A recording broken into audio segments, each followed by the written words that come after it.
తదనంతరం ధనుస్సు రాశి. ఈ ధనుస్సు రాశికి 1, 2, 3, 4 పాదాలు, పూర్వాషాఢ 1, 2, 3, 4 పాదాలు, ఉత్తరాషాఢ 1వ పాదం ధనుస్సు రాశి అవుతుంది. ఈ ధనుస్సు రాశికి ధనుస్సు రాశిలోనే చంద్రుడు ఉన్నాడు. మానసికంగా ఆలోచన విధానం చాలా జాగ్రత్తగా ఉండాలి. ఒక మాట మాట్లాడి ఇంకో మాట మాట్లాడకూడదు. తర్వాత 4వ ఇంట్లో రాహువు, శని, శుక్రుడు ఉన్నారు. అంటే అర్ధాష్టమ శని 4వ ఇంట్లో ఉన్నారు. ఈ 4వ ఇంట్లో ఉండటం వల్ల శని కొంచెం ఇబ్బందికరమైన గ్రహం. ఈ శని వల్ల కాలుజారి కింద పడటం, బద్ధకం, మొండితనం ఇటువంటివన్నీ జరుగుతూ ఉంటాయి. కాబట్టి స్నేహితుడి వల్ల ఇబ్బందికరం కలగకుండా చూసుకోవాలి. అదేవిధంగా రాహు, శుక్రుడి వల్ల కూడా అంతగా ఇబ్బంది లేకపోయినప్పుడు కూడా నవగ్రహాల పరీక్షలు చాలా ఉపకరిస్తాయి. పంచమంలో బుధుడున్నాడు, ఆయన వల్ల పెద్ద ఇబ్బందికరమైన కాదు. 6వ ఇంట్లో రవి ఉన్నాడు.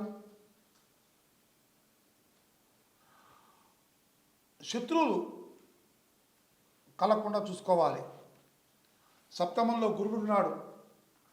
చంద్రుడి దృష్టి గురుడి మీద పడ్డది ఈ వారం, గురుడు దృష్టి చంద్రుడి మీద పడ్డది. కాబట్టి మంచి యోగం ఉంటుంది ఈ వారం ధనుసు రాశి వాళ్ళకి. తదనంతరం ఈ సప్తమంలో గురుడు వల్ల మంచి యోగం పడుతుంది. ఉన్న దరిద్రం అంతా కూడా పోయి ఈ వారంలో మంచి డబ్బులు రావడానికి కూడా అవకాశం ఉంది. తర్వాత అష్టమంలో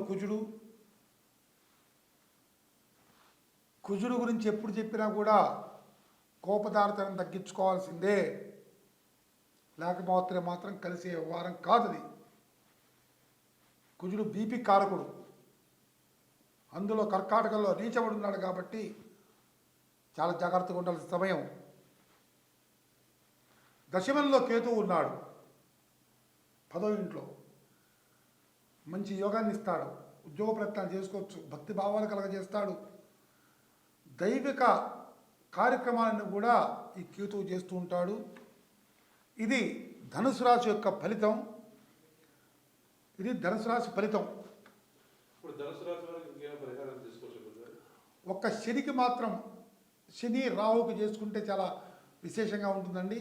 19,000 సంఖ్య జపం చేయించుకొని శనికి తైలాభిషేకం చేసి